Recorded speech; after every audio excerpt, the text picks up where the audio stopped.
भी ऐसा सोच रहे हैं।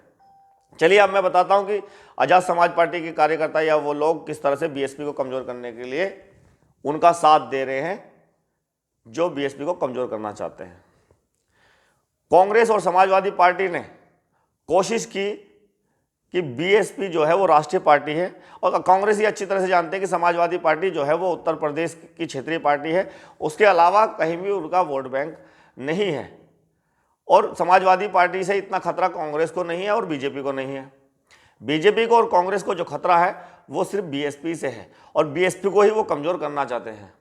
कांग्रेस चाहती है कि बीएसपी को कैसे भी करके जनता जो उनको पसंद करती है और जो बीजेपी के खिलाफ जनता है, उस जनता के बीच में बीएसपी का ऐसा चेहरा लेकर जाए या ऐसा माहौल बनाया जाए कि वो बीजेपी के साथ है, वो बीजेपी के अंदर खाने मदद कर रही है या बीजेपी के साथ वो गठबंधन कर सकती है। इस तरह का प्रचार आईटी सेल के माध्यम से कांग्रेस पार्टी करती है। सबसे पहली बात मैं बता रहा हूँ, कांग्रेस जो है सबसे ज़्यादा नुकसान या सबसे ज़्यादा दुष्प्रचार जो करती है बीएसपी के खिलाफ, कांग्रेस करती है।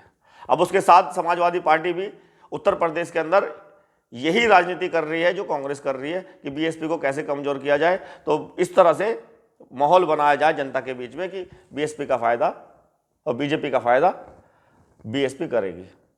अब जो कांग्रेस करती है और समाजवादी पार्टी करती है बीएसपी को बदनाम करने की कोशिश, तो उन पोस्टों को फैलाने का, आगे बढ़ाने का काम करते हैं चंद्रशेखर आज़ाद के लोग। मैं ये नहीं कहूँगा वो चंद्रशेखर आज़ाद की पार्टी के लोग हैं या उनके कार्यकर्ता हैं, लेकिन जो चंद्रशेखर आज़ाद को समर्थन देते हैं या उसको पसंद करते हैं, ज़्यादातर वो लोग हैं।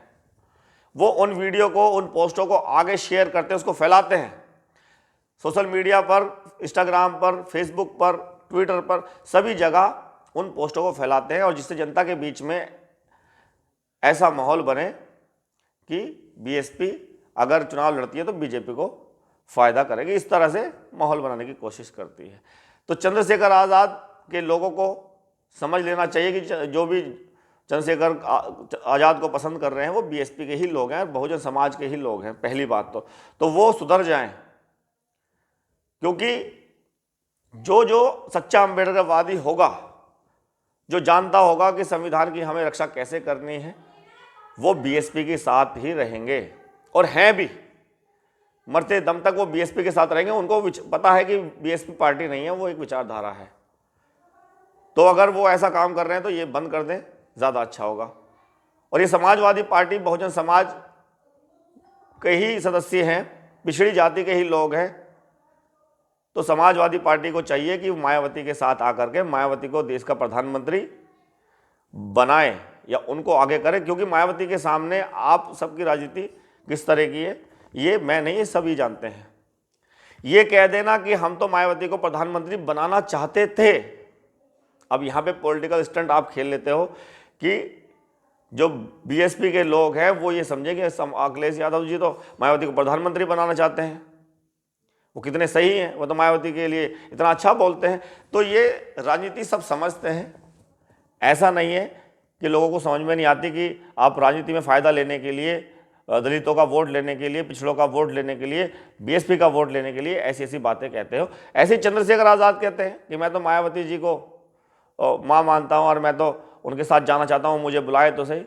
आज तक वो गए नहीं, उनके पास नहीं गए, उनके जाके पैर नहीं छुए उन्होंने मायावती जी के, अगर वो उनको माँ मानते हैं। लेकिन इस तरह की सोशल मीडिया पर वो अगर कहते हैं तो उसका सीधा सीधा कारण यही है कि वो चाहते हैं कि उन्हें वोटों का फ़ायदा हो और बीएसपी के जो वोटर हैं वो मेरे पास आ जाए। अब जो चंद्रशेखर आज़ाद के लोग हैं या आज़ाद समाज पार्टी के लोग हैं वो बीएसपी के खिलाफ सबसे ज़्यादा दुष्प्रचार करते हैं। जितनी भी ऐसी पोस्ट है उनको शेयर करने का काम करते हैं, और उसका सीधा सीधा एक मकसद है कि बीएसपी अगर कमज़ोर होगी तो बीएसपी के लोग समाजवादी पार्टी के साथ नहीं जाएंगे, उधर नहीं जाएंगे, तो दूसरा नेता कौन होगा? चंद्रशेखर आज़ाद। वो इस तरफ आ सकते हैं। वो इस तरह की सोच कर ऐसा काम कर रहे हैं, लेकिन ऐसा हो नहीं सकता। तीसरी सबसे बड़ी राष्ट्रीय पार्टी बीएसपी, उसको तोड़ना या उनके जो वोटर हैं उनको तोड़ना, अपनी तरफ लाना, इस तरह का प्रचार करना, ये छोटा काम है।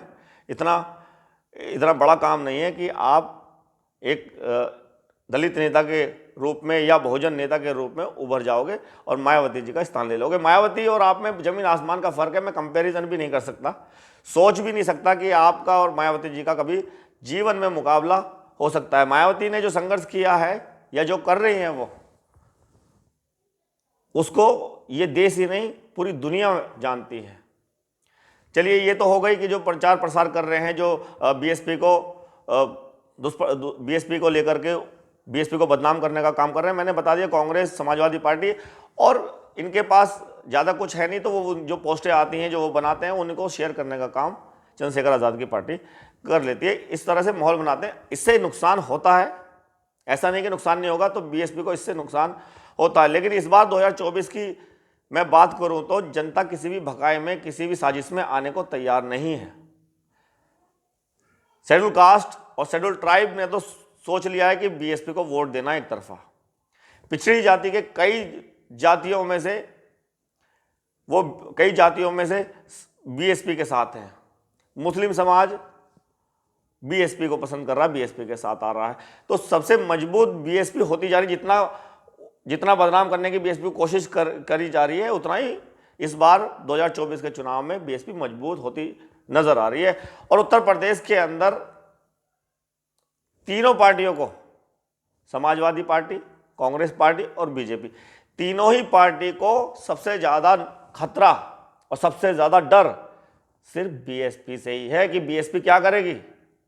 मायावती एक दूरदर्शी नेता है, ये हम सब जानते हैं, और बड़ा सोच समझ के फैसला लेती है जो भी लेती हैं।